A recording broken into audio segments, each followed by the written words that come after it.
dames, pardonnez-moi d'avoir fait patienter quelques instants. Tout ceci est très facile. Après avoir vu désosser ces merlons, les avoir vus préparer et cuire, je vais avoir le plaisir de vous les faire déguster. Je vais maintenant vous prouver que des pièces beaucoup plus importantes peuvent également se préparer d'une façon très simple. Quand déguster avec une bonne bouteille de vin de France, ce poisson aura flatté votre palais, vous douterez-vous seulement. Boulogne, premier port de pêche du continent avec ses 100 millions de kilos de poissons par an. Novembre, les cheminées fument, les bateaux vont prendre la mer.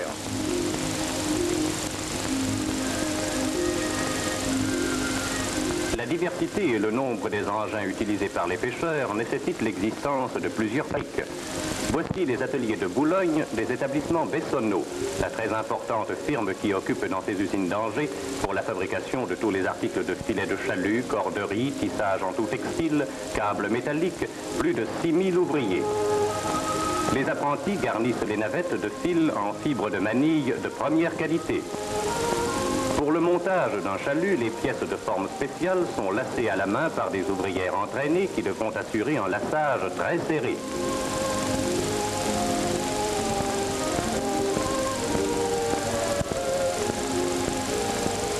Ces pièces sont ensuite emmaillées sur des alaises ou nappes de filet fabriquées d'avance à l'usine.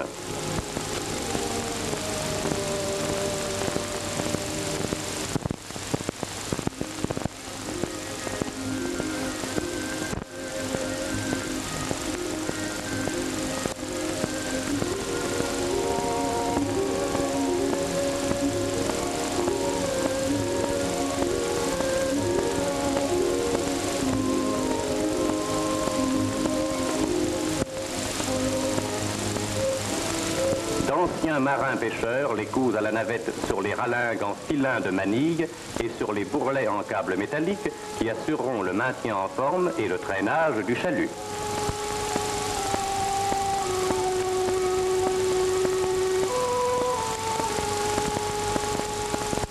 Des camions apportent la glace concassée dont il faut une quantité importante puisqu'on utilise 1 kg de glace par kilo de poisson.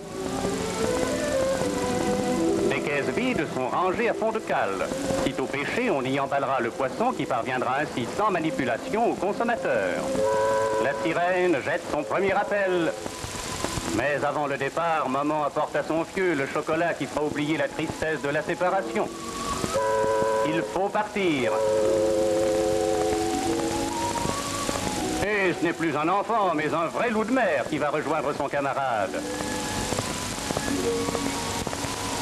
À peine plus haut que leurs bottes, ils regagnent tous deux le bateau qui largue ses amarres. En fond, le mousse a rejoint son autre ami, le chien du bord.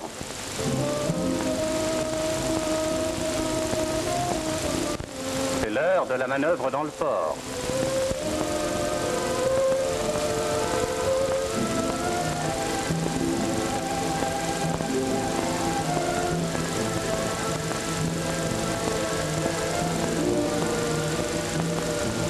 Le vapeur s'en va, longeant les quais.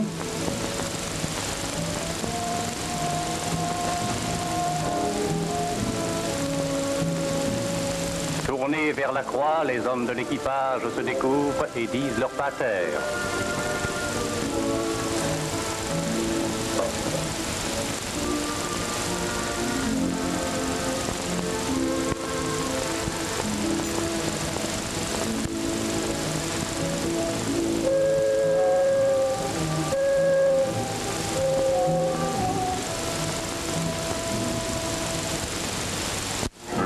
Fraîchit, la mer sera forte. Au calme du port succède la grosse houle. Le bateau fait route vers le cap Griné, va essayer sa chance dans la mer du Nord et jusqu'aux confins de la Norvège.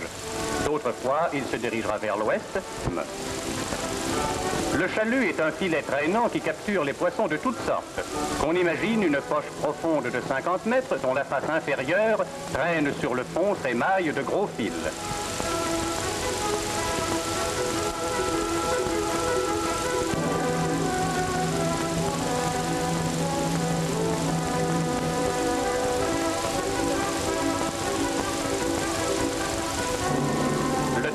laisse filer les câbles fixés à 2 lourds panneaux. Lorsque ces panneaux traîneront verticalement sur le fond, l'entrée du chalut s'ouvrira par la vitesse du bateau et le sac béant draguera.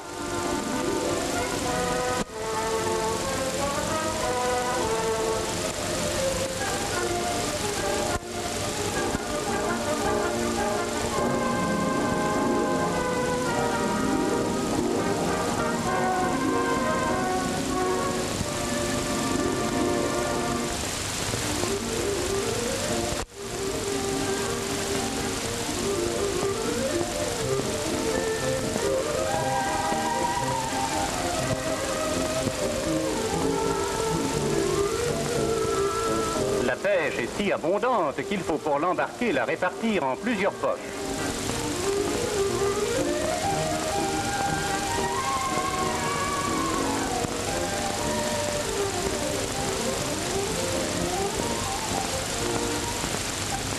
Les poches pleines se succèdent.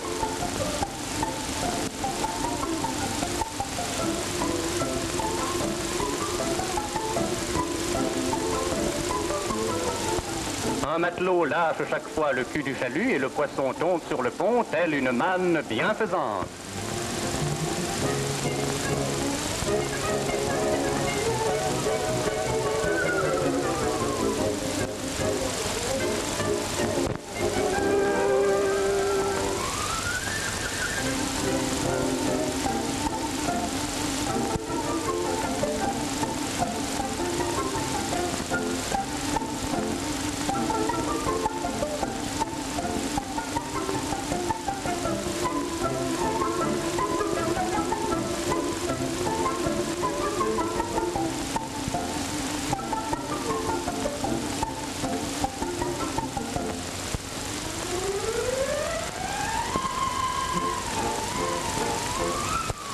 Aussitôt, le radio du bord donne par téléphone sans fil des nouvelles à l'armateur. Il lui demande des ordres et s'accorde avec lui pour l'heure de rentrée.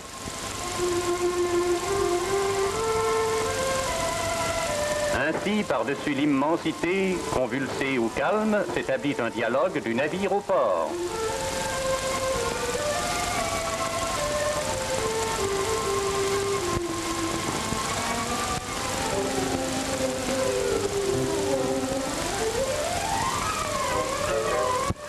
En route pour le port.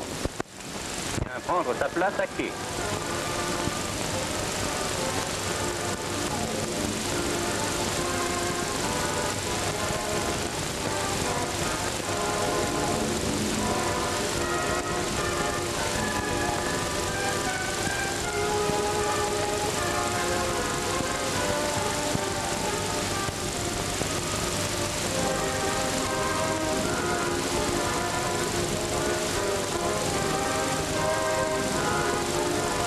Débarque sa cargaison. D'abord le poisson frais en vrac, déchargé par benne, puis le poisson salé en baril.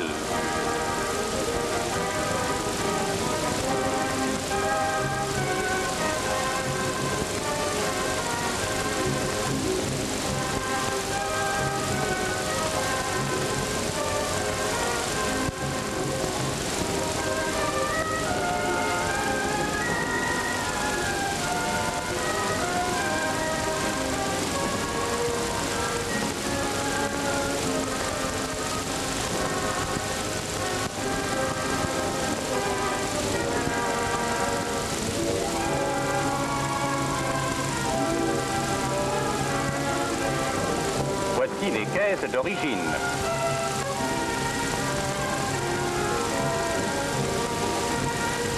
Et l'armateur vérifie la qualité avant la livraison.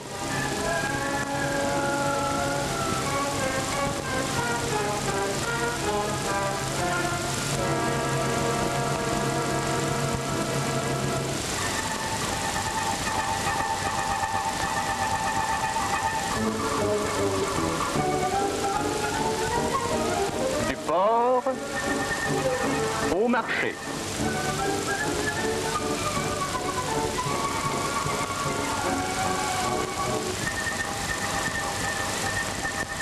Les échantillons sont exposés dans la salle de vente.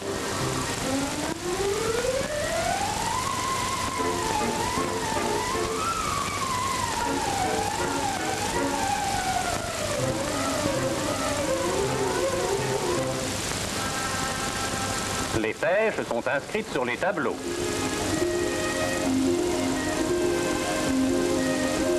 C'est la criée de Boulogne. Véritable bourse où 300 mareyeurs se pressent, s'agitent et font leurs achats, adjugés par les fonctionnaires de la halle qui doivent avoir de la voix et du coup d'œil.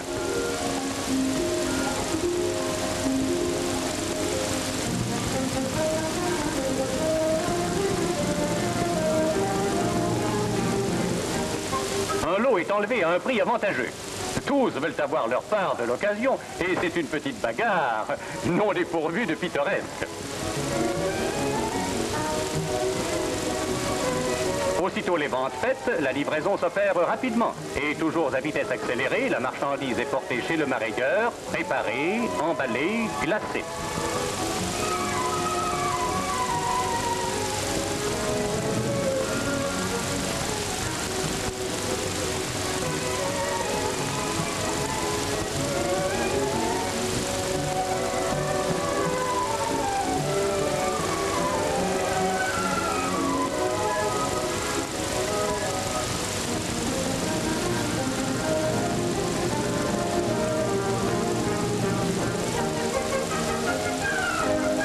À partir de midi, c'est le grouillement de la gare d'expédition.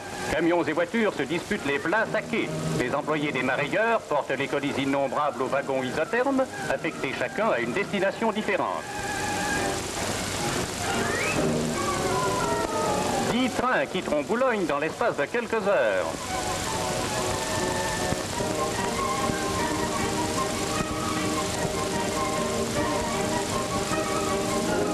Paris sera servi le soir même.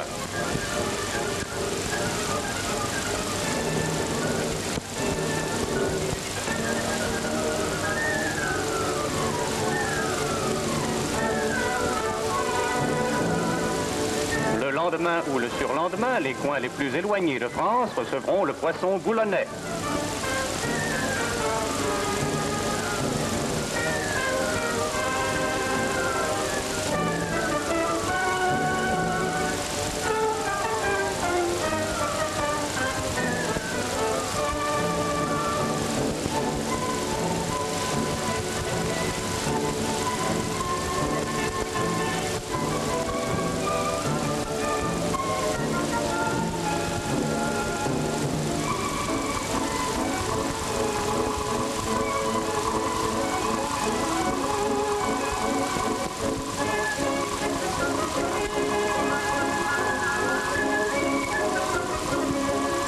En gare de Menton, les colis expédiés hier sont débarqués dans un état de fraîcheur parfaite grâce aux wagons isothermes.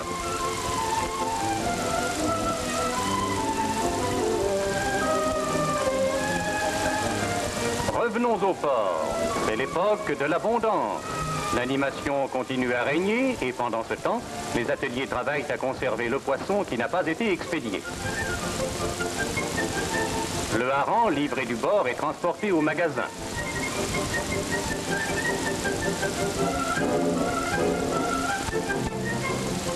On en sale de grosses quantités.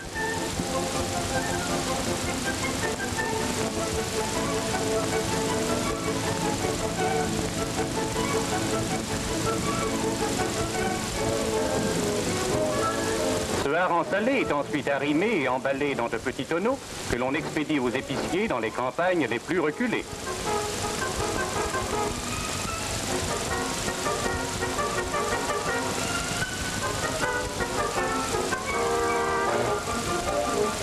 Il est également transformé en hareng sort.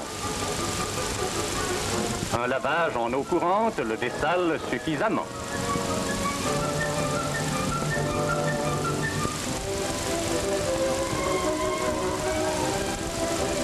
Il est empilé par les ouïes sur de petits bâtons. Ceux-ci sont placés sur des chariots qui sont introduits dans de grandes cheminées.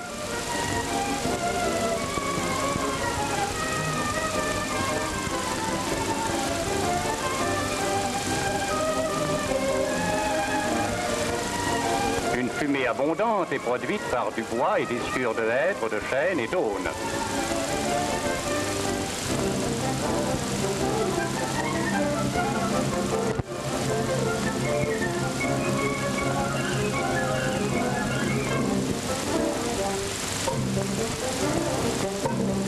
Après le fumage, qui dure de 12 heures à plusieurs jours, les chariots sont sortis des cheminées.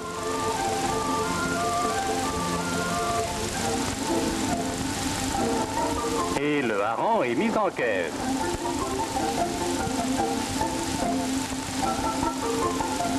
Le hareng-sort est également transformé en filet.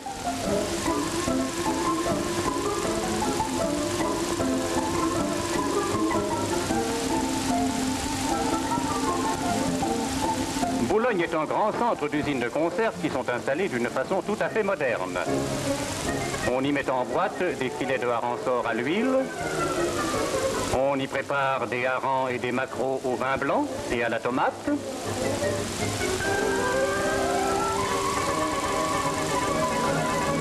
Des conserves de pilchard, de merlan, des marinades diverses et des roll-mops.